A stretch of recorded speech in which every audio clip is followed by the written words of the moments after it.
Welcome to our podcast. Jackson Dierenfeldt and Brock Schaffitzel and I will be discussing Jane Austen and her classic novel, Pride and Prejudice. Yeah, like Payton said, I'm Brock Schaffitzel. As our classmates know, we just completed the reading of the novel Pride and Prejudice. I know all three of us really enjoyed reading this book and investigating Austen's writing style.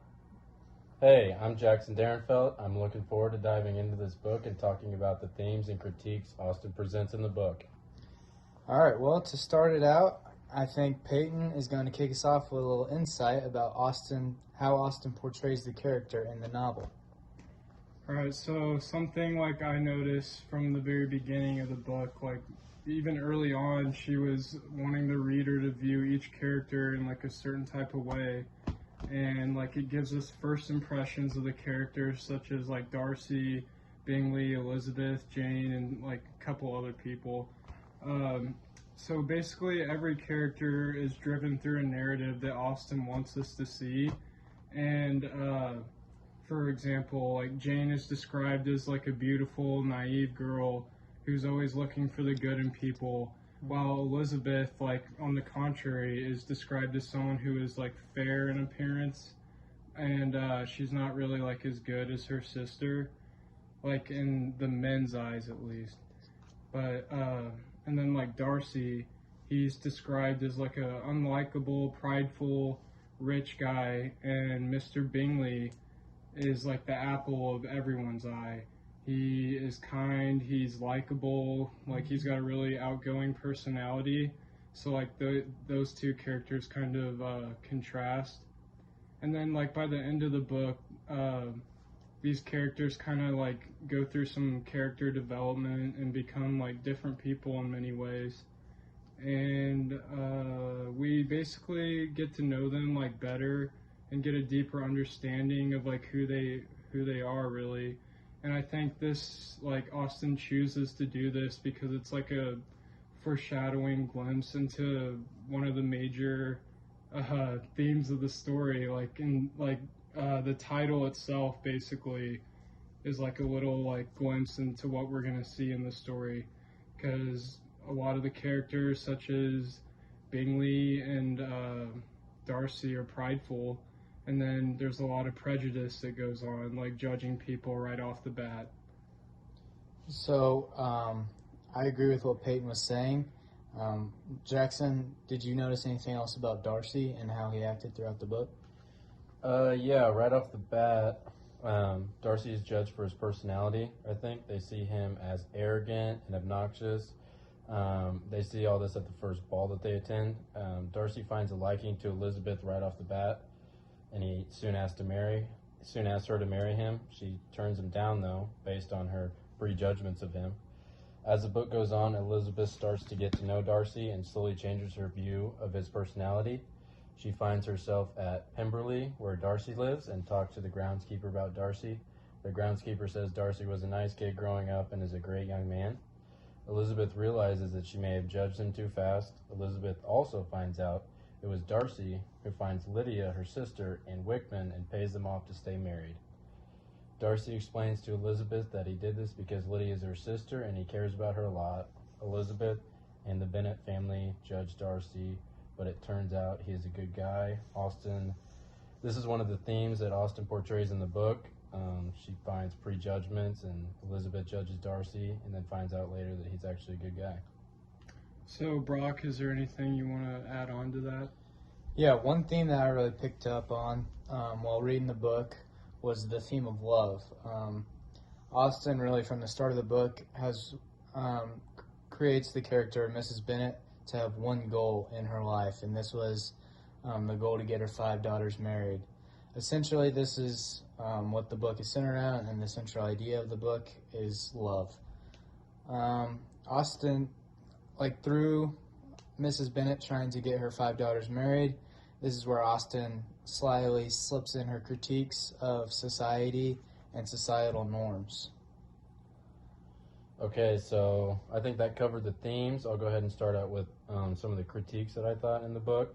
Jane Austen, her critiques come in both what she writes and what the reader can interpret. A critique of society that is prevalent through the entire text is that of marriage. Austen uses the characters in Pride and Prejudice to criticize the importance of marriage in the society that she lives in. So another critique that I picked up on was Austen critiquing the way society perceives men and women based on their appearance and their beauty, as she referred to a couple times. She referred to all the characters, if they were well-looking, as handsome. And early in the book, Jane Austen describes Mr. Bingley as a man that is well received by society just based on his looks at first glance. Austen describes him on page 7 as a good-looking and gentlemanlike man. This is a critique on people in this society believing that just because Bingley is good-looking, he must be a good man and one that is worthy of love. The beauty is basically what people in the society value over anything else. And then next, a critique is also when Austen's describing the characters, she describes their manners and outlines that this is another way society chooses to accept or not accept people as being good. So from the first ball, they outline that Darcy's manners aren't really very good at all, but on the other hand, Bingley's manners are just outstanding, and he doesn't. This really attracts Mrs. Bennet to want to have one of her daughters marry Bingley. Payton, was there any other critiques that you noticed throughout the novel? Yeah, to tie in what you talked about, like I saw like a critique of like the upper class and like upper class society in the novel, and like Austen set that up by mentioning how much money all the characters make. Like basically anytime we learned about someone new in the book, it would basically give their like yearly earnings like right after we met them.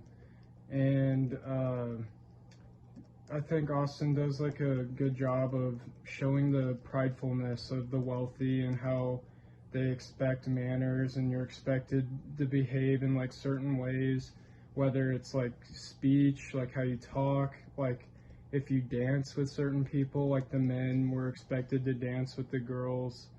And basically another thing I noticed was like how you present your home too, and like the amount of money you have. You're basically supposed to act a certain way if you have a certain amount of money. And then the other thing I noticed was how the wealthy people kind of put on like a performance for other people, and they want people to think of them in a certain way and become like likable and really connect with different characters.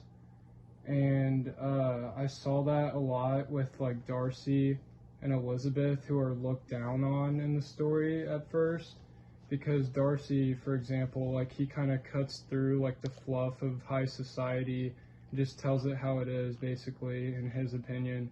And then he comes off as like unlikable to all the people at the party because he's not likable, because his manners aren't very good.